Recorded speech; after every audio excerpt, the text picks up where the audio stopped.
মন্ত্র কি কোনো শব্দমাত্র অথবা এটি ভগবানের নাম?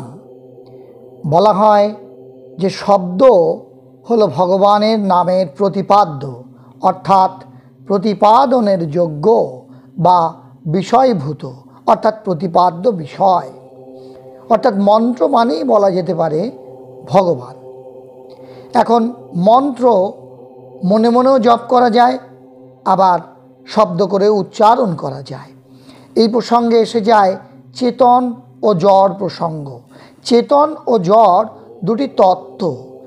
চেতন তত্ত্ব অর্থাৎ চিৎ তত্ত্ব আর জড় তত্ত্ব। এই প্রকৃতি আর জড় মিলেই সৃষ্টি।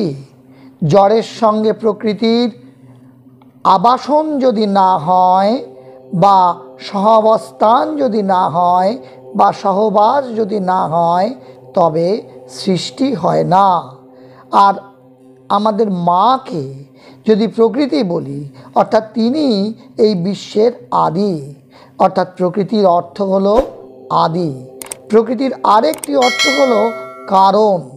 জগতে ব্রহ্মাতিরিক্ত সত্তা নাই। বৈচিত্র্যও তিনি নন, তিনি হলেন অধিষ্ঠান। অধিষ্ঠান ছাড়া আরোপিত বস্তুর সত্তা নেই। আদি মধ্য অন্ত সবই তিনি।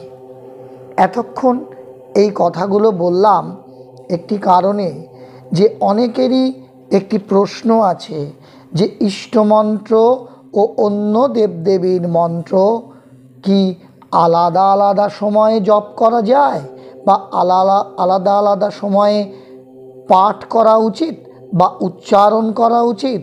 এর সঙ্গে আরও একটি প্রশ্ন অনেকের মনে আসে যে জপের মাধ্যমে কিভাবে অন্যের মঙ্গল করা সম্ভব।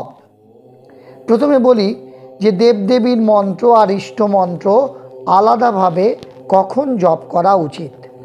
এই প্রসঙ্গে আমরা স্বামী সোমেশ্বরানন্দের শরণাপন্ন হব।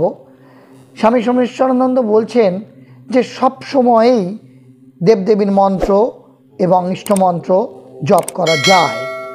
প্রথমে খেয়াল রাখতে হবে যে ইষ্টমন্ত্রের কথা, যখন ইষ্টমন্ত্রের কথা আসে তখনই ধরে নিতে হয় যে কোনো একজন দীক্ষিত ব্যক্তি এই প্রশ্নটি করছেন। অর্থাৎ দীক্ষার সময় যে নির্দেশ সেই ব্যক্তিকে তার গুরুদেব দিয়েছেন সেই হিসাবেই জপ করা উচিত। সকাল সন্ধ্যা নিয়মিত বসা উচিত। সেই সময় শুধুমাত্র গুরুদেবের নির্দেশই পালন করা কর্তব্য, অন্য কিছু যোগ করা উচিত নয়, কারণ তাতে পদ্ধতিতে বিঘ্ন ঘটবে। যেমন প্রতিটি খাবার খাওয়ার একটা পদ্ধতি আছে। আপনি যদি বলেন প্রথমে চাটনি এবং পায়েস খেয়ে নিই, একেবারে শেষে মাছ খাবো, এ করলে তো হয় না। এর একটা পদ্ধতি আছে। এমনই বলছেন স্বামী সোমেশ্বরানন্দ। পদ্ধতিটি এমনভাবে সাজানো, এটা মানুষকে ধীরে ধীরে একটা লক্ষ্যে পৌঁছতে সাহায্য করে।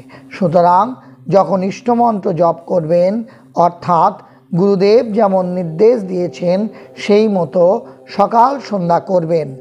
আর দেবদেবীর মন্ত্র অন্য সময় জপ করুন। আলাদাভাবে কখন করবেন সেটা আপনার সুবিধা মতো সময় বেছে নিতে হবে। যেমন যখন গায়ত্রী মন্ত্র জপ করার সময় পাবেন তখনই করবেন, সেই সময়তেই আপনি আপনার গায়ত্রী মন্ত্র জপ করতে পারেন বা অন্য কোনো দেবদেবীর নামও জপ করতে পারেন। অথবা ছুটির দিনে এক বা বেশি পর্যাপ্ত সময় যখন পেলেন তখনও এটি করতে পারেন, এতে কোনো অসুবিধা নেই। এরপরে আসি সেই প্রশ্নে যে জপের মাধ্যমে কি অন্যের মঙ্গল করা যায় বা অন্যের মঙ্গলের জন্য কিভাবে জপ করতে হবে। এই প্রসঙ্গেও স্বামী সোমেশ্বরানন্দ খুব সুন্দর কথা বলেছেন। স্বামী সোমেশ্বরানন্দ বলছেন, যার জন্য জপ করবেন তার মুখ কল্পনা করুন আপনার চোখ বন্ধ করে। এইবার ওই মুখ দেখতে দেখতে জপ করুন। জপের আগে চিন্তা করুন 1 মিনিট যে আপনি তার মঙ্গল কামনায় ওই জপ করতে চলেছেন। এভাবেও করতে পারেন। আবার তার মুখ কল্পনা করতে করতে 2-3 মিনিট জপ করে তার উদ্দেশ্যে মনে মনে বলুন, তুমি ভালো থাকো, ভালো থাকো, ভালো হয়ে ওঠো। এবার আবার কিছু সময় জপ করে পরে ওই কথা বলতে থাকুন আবার। এইভাবে নিজের সুবিধা মতো করুন 10 থেকে 15 মিনিট ধরে এই জপ, অর্থাৎ অন্যের মঙ্গলের জন্য জপ 10 থেকে 15 মিনিট করতেই পারেন।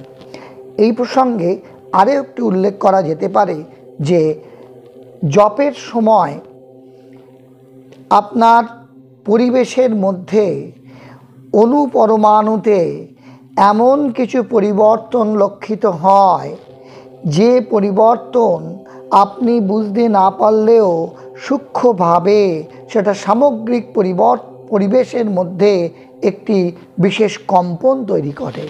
সেই কম্পনটি চারিদিকে একটা শুভ বোধ, একটা শুভ কামনা, একটা শুভ চিন্তা, একটা শুভ আবেশের বিস্তার ঘটিয়ে দেয়। সুতরাং জপ করলে কেবলমাত্র নিজেরই উন্নতি হয় বা ঊর্ধ্বগতি হয় তাই নয়, পরিবেশেরও প্রভূত উন্নতি সাধন হয়।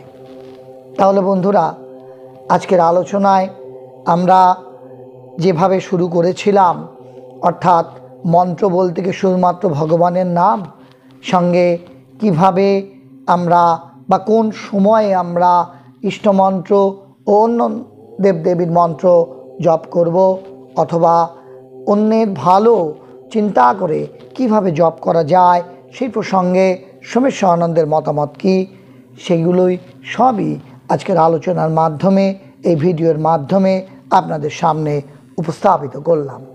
আশা করি আজকের এই আলোচনা আপনাদের ভালো লেগেছে। আর ভালো লেগে থাকলে আপনি লাইক করুন, কমেন্ট বক্সে আপনার সুচিন্তিত মতামত লিখুন এবং অবশ্যই চ্যানেলটিকে সাবস্ক্রাইব করে আমাদের পাশে থাকুন। সকলে খুব ভালো থাকুন, সুস্থ থাকুন, আনন্দে থাকুন। ধন্যবাদ।